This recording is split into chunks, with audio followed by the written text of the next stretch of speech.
vou te tacar o bilu.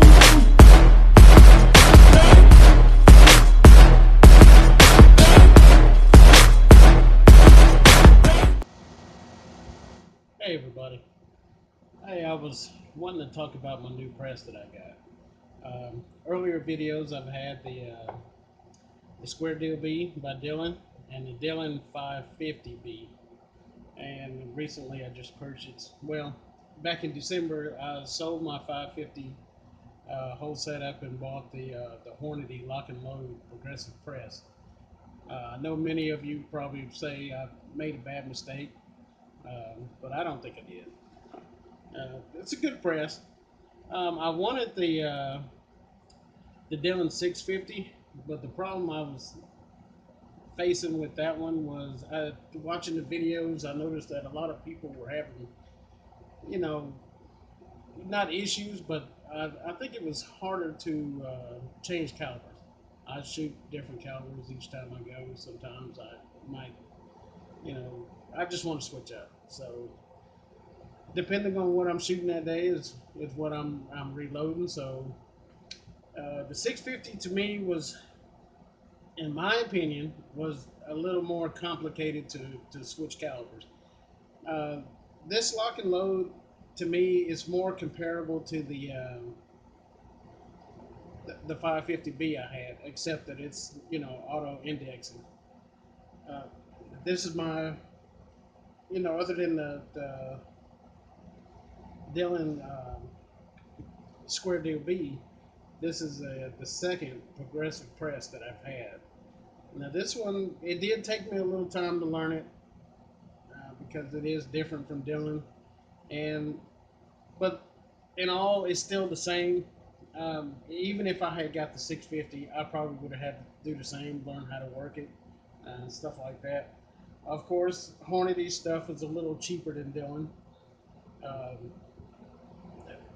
Pretty much from what I sold all my 550 equipment for, I ended up buying the whole Hornady setup, even the case feeder. So, Dillon's resale is better. I can tell you that. Everyone knows that, and I'm not going to try to sugarcoat it and tell you it's not. But this press is pretty good. I once at first I was thinking I made a mistake when I first got it, but after actually learning how everything worked, it took me a while. Not real long, but it's a good press. Now I'll tell you the things that are different about it. One that probably really bothers me the most is I bought this in December, so it was when I set this up in my new workbench, which I'll show you later. What I ran into was the stainless steel on the dies and some of the other parts on this press were starting to rust from the moisture in my man cave here. So now I didn't have that issue with Dillon. I don't know if they use different type of stainless steel, metal, or whatever, but I had some rust issues. Like right here on the powder measure on the drum part, it was starting to rust on the outside from the moisture in here. So that's my only thing is that I guess the different metals, some parts of this pressed materials was starting to form a little rust on it. What I did was end up buying that Hornady one-shot dry lube cleaner, which has a protectant on it. I sprayed everything down real good, and that made a big difference on stopping the rust. Of course, I got the rust off and then sprayed it. So, and it didn't ever come back. So I think either when wintertime comes, I think I may end up either getting a dehumidifier for this room or spraying everything down real good before it's set up over the winter. Um, Other than that, I enjoy it. Now, what I can say honestly, and this is an honest opinion. Now, this is a good press, and And people that's thought about buying it thinking it's a bad press, it's not. No. Um, what I think they should have done improvements to, in the first place. Things that Hornady should have taken care of as long as this press has been out. One, uh, the handle. As you can see, I got this ergonomic handle from Inline Fabrication. I think that's what it's called. And people that probably bought from them know what I'm talking about. I'll probably put a link to their website. But inlinefabrications.com is where it's at. I bought the handle, because the handle that comes with this press was crazy low. I mean, the press, I set the press where I wanted it mounted, but when you pull the handle, man, it was almost down to my knees, and that was crazy. That I don't know. I think they should come with a better handle in the first place. Um, Other things they need improving on, and I don't know why they addressed. Let me get this. Is similar to Dillon. This is the primer rod, and this works fine. But if you add a case feeder to this, and it tends to want to hit the bottom of the case feeder and bend, and that needs to be fixed. So it needs to slide over a little bit or so. So that was one issue, which is not that big of a deal, but I'm just saying things that they need to improve on. Um, what else? Um, at the time when this press was made, when they first come out with it, it didn't have any kind of primer alarm, which now they do.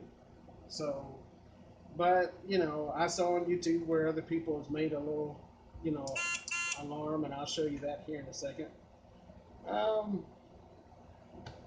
Let me see. Another thing, this bin here that the bullets fall in when they're done. The original piece was made out of aluminum. I also bought this from Inline Fabrication. Um, this is a steel piece. The one that comes with it was for one bin, and it was made out of aluminum, and it would bend real easy.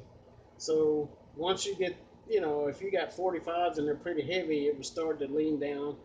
But I bought this with the two tray setup. It's a lot sturdier, and I like it better. Other pieces on here. All right, here's another piece I wanted to talk to y'all about. Is I bought this on from a guy. His name was David. He ran bullyadapters.com. Now, I just recently checked his website, and it didn't open up for me. I'm not sure if he's still making these pieces, but this is a bullet feeder adapter, and basically this is what I get right here. It's a solid piece of aluminum, CNC machined to fit in here, and it works great. And what you have to do is buy the Lee bullet feeder adapter. And I believe I think this adapter, I believe these two come with this. What these are, this is a small and large bullet. So 45s will get the large, 357 will probably get this one. But what you do is screw this adapter on here, and you just place this bullet feeder right on the top there. Bear with me, I'm trying to look over the camera and do this, so it's a little hard to do. Alright, snaps in. And what you do, of course, you'll fill up this tube here. And the Lee adapter kit comes with the small and large tubes. And what you do is just fit the small tubes inside the large ones. But you fill these up, and I found that there's 100 rounds can be put in all four of these tubes together. Not one tube holds 100. So 25 rounds per tube, and especially with the 9. I haven't tried 45s yet. I'm not sure if 45 would do it, but you take your bullet, just slide them down the hole, and 25 each one. You got 100 rounds. So this comes in handy, and all I do is take this. Let's see if I can swing the camera around here for you. And it just sits right on top of the die. Now, he's got it where you can tighten it. It's got Allen screws around it where you can tighten it up against the die, but I don't like to. What I did was just make it snug where it won't wiggle so much, but I leave it a little wiggle. That way the bullets will go down a lot better. Okay, on this press here, other things that I've changed. Swing it around this way.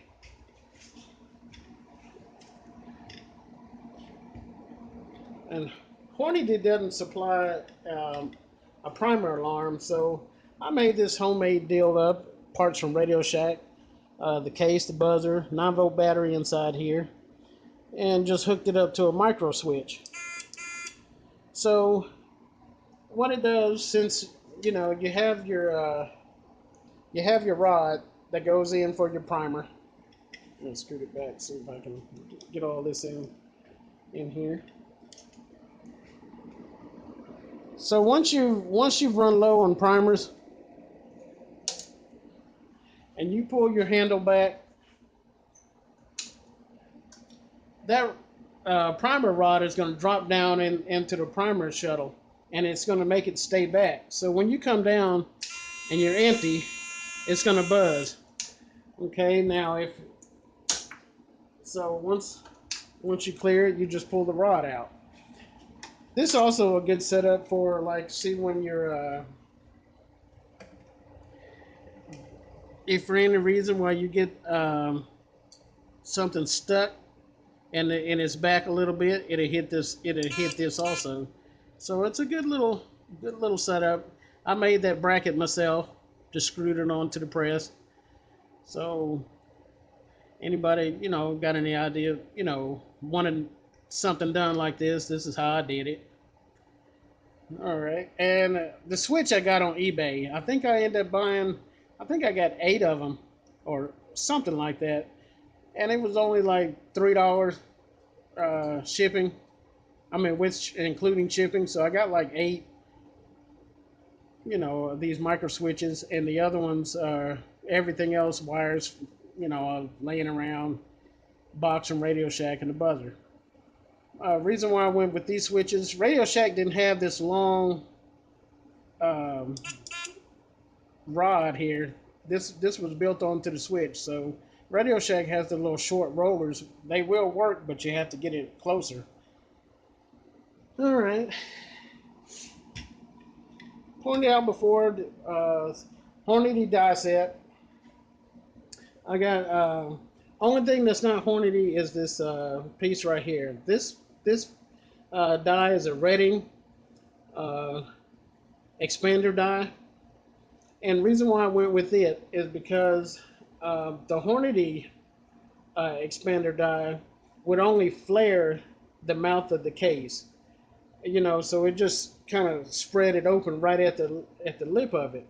This die actually spreads the case open, so the bullet seats in it, not just right on the edge. It sits right at the lip, and when it does that, it is hard for that bullet to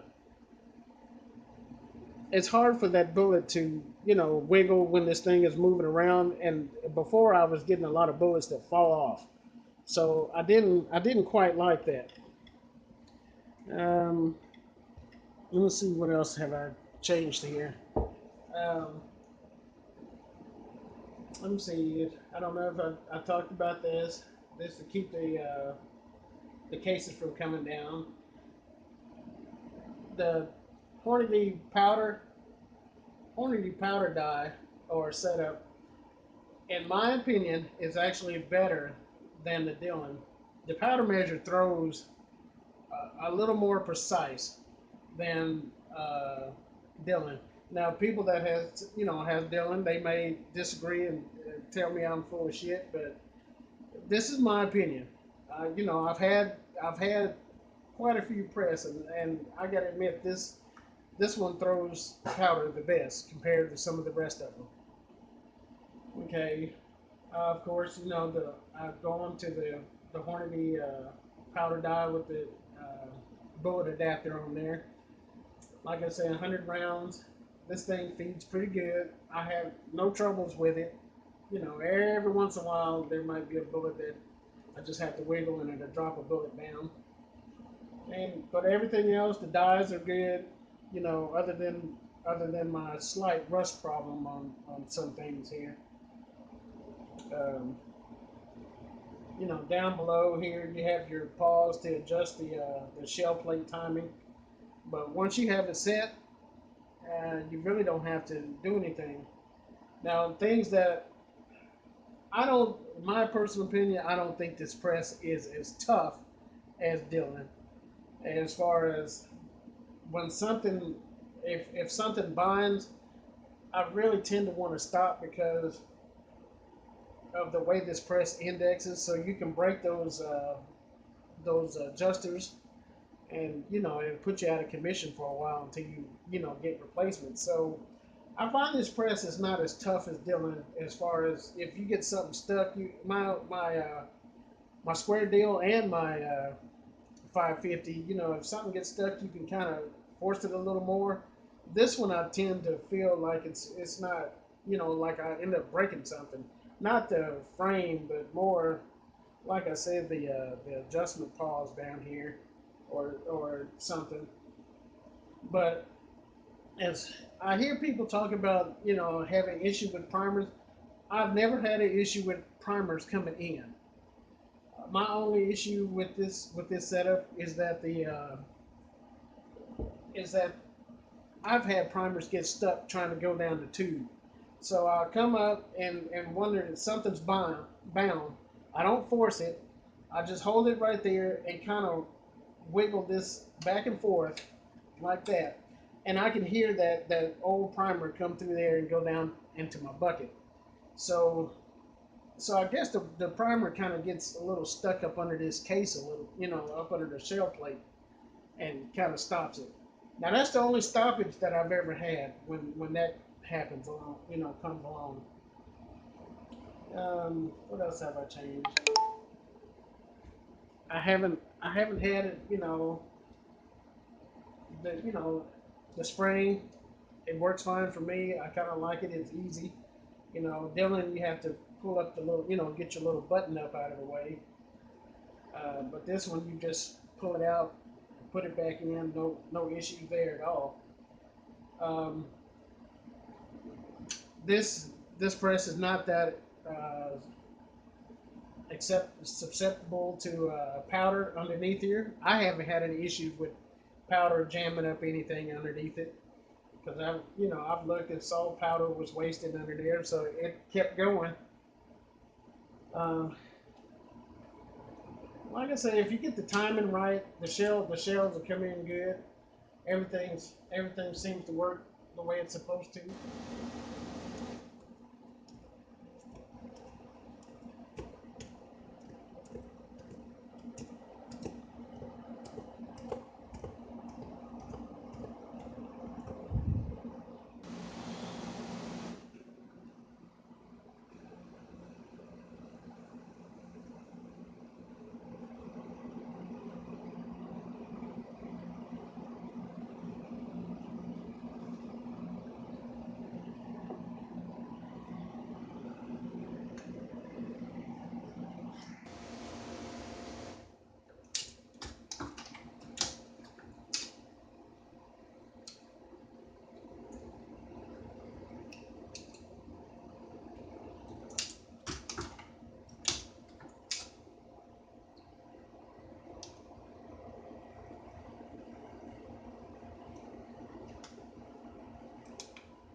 Okay, one more.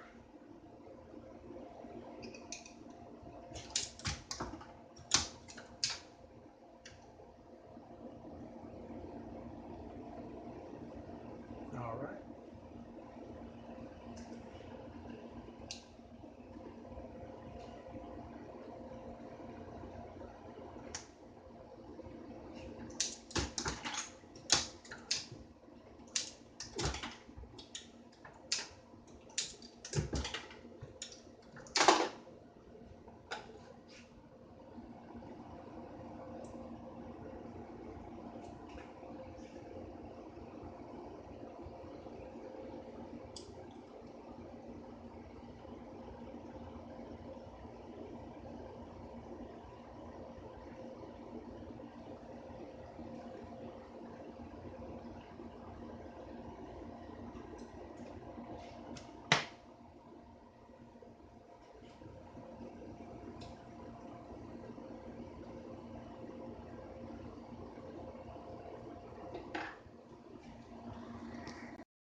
My case speaker's not keeping up.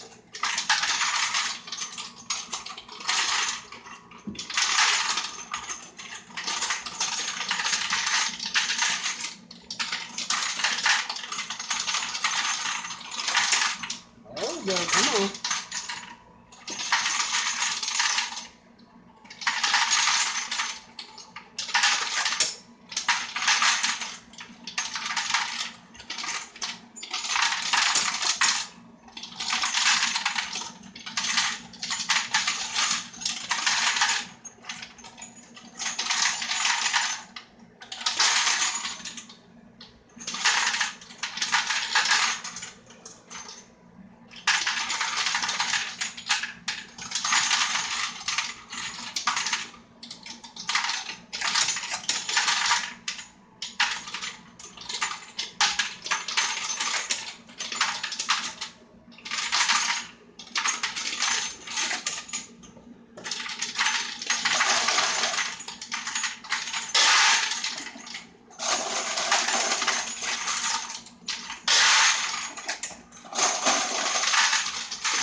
Okay, I'm just about out of bullets. I only done 50 rounds. So now the only thing I can say about this bullet feeder there, once the bullets go down in here, there's only a few left. So let me see here.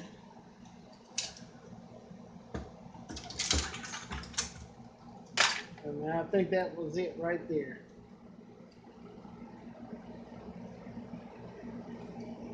No more bullets. Pull it up. Nope, there is a bullet. Set that one aside. See, this is what I was talking about with the with having another press. I got powder in that one, but no case, no bullet in it. Let's see what we got here. There we go.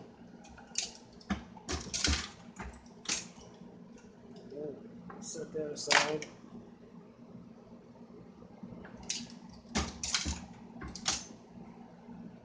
Don't need that one. And you hear that? That's letting me know I'm out of primers now. All right.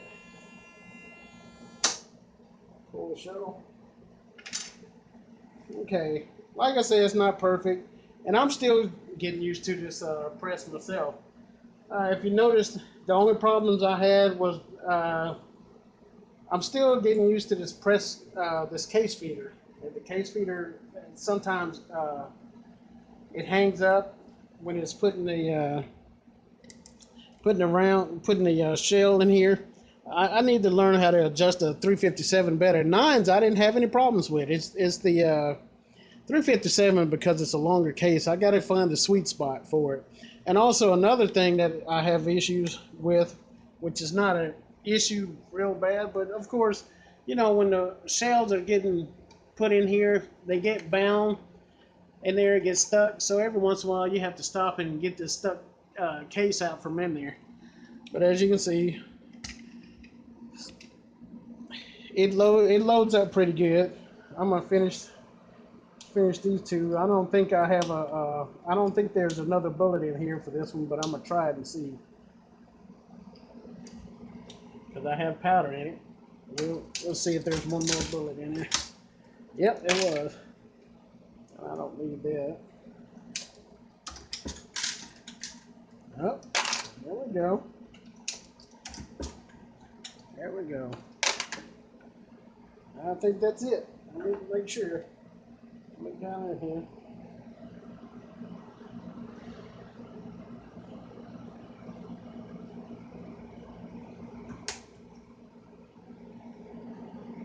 And I do have one more bullet in it. So I'm going to go ahead and leave that off. I have this shell here. One of these shells here, it still has powder in it and a good primer. But what I'm going to do, I'm going to hit it. I dumped the powder back in. I'm going to run it through one more time. Let's see if I can get that last bullet out of there. Uh-oh. All right. Come on. I got, well, that's, don't want to come out. I guess it's the weight of the, there's nothing in it to weigh it down.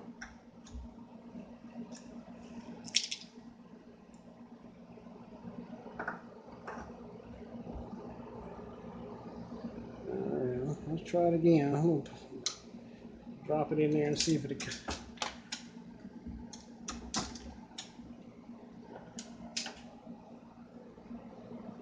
Oh! Well, look, guys. Now I found out why this,